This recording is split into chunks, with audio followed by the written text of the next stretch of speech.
paro kotare kod loro chenro mag ohala?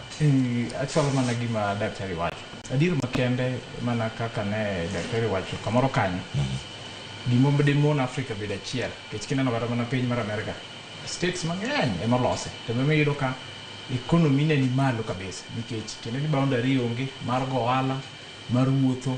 Wan kaka koro Kenya sani kata gi East African communities mamoko. Gimo ni bed ni wase implement nikech East African community noseyalo gino motieko. Ni East African community ni bed achiel. E yoro ohala, e yoro omenda ni en currency achiel mitiyogo e yor movement. Madier makende en kata ni sani passport. Ka in go mar East African community to kata mana ID ni onego ni wuotho kamoro amora. Tineno ka ng'ikruok osebede e East Africa. To mana nikech wach Tanzania. Samoro dek bedo wach siasa mawinjo ka daktari temo mulono. Ni sasa ama siasa obiro ka koro Tanzania dhi e yiero ne. Tiyudo ka weche moko beto tegni mulo.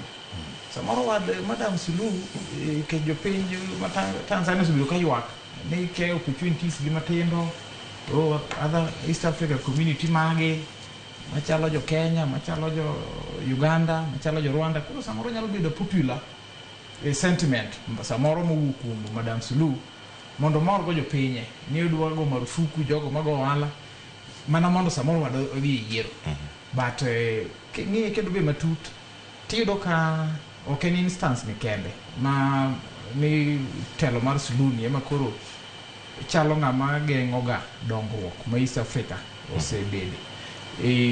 Winjo ka jaduong' ni kalo wacho ni kane gidongo boundary ni onge, adier ni onge. Ma East Africa community ni pani no biro collapse mana 1977. Nitimo gimoro achiel to kendo growth at that time ne en achiel. GDP mag pinje gi ne chalre. To kawuono ineno ka koro growth mar Kenya samoro pogore nikech gitimo gige gen Tanganyika kamano, Uganda kamano.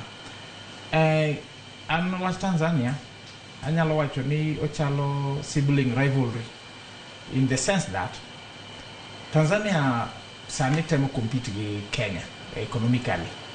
To samoro gi neno ni opportunities mamegi monego ni gero gi ko yawa kamano to jo Kenya biro gi advantage over there in terms of kata mana kembni services minyal ter kanyo.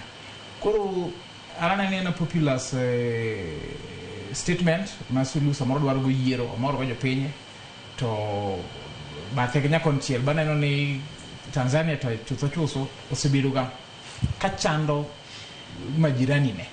Gin kata mana kaji East Africa ne dwa timo gimoro. I remember there was a time mane KRA and the customs ne dwa no bedi gi tariff achiel mar ushuru East Africa. Mane there was a proposal ni Kenya, Uganda, Tanzania, Rwanda ubede gi tariff achiel ma SADC, ma Southern oriwore gi East Africa community to oriwore gi commerce. Piny mano tamre gino ne Tanzania. To gi Rwanda. Miyudo ka Tanzania en gi gene tariff ne pod otimo mana machal gi jo Southern ka.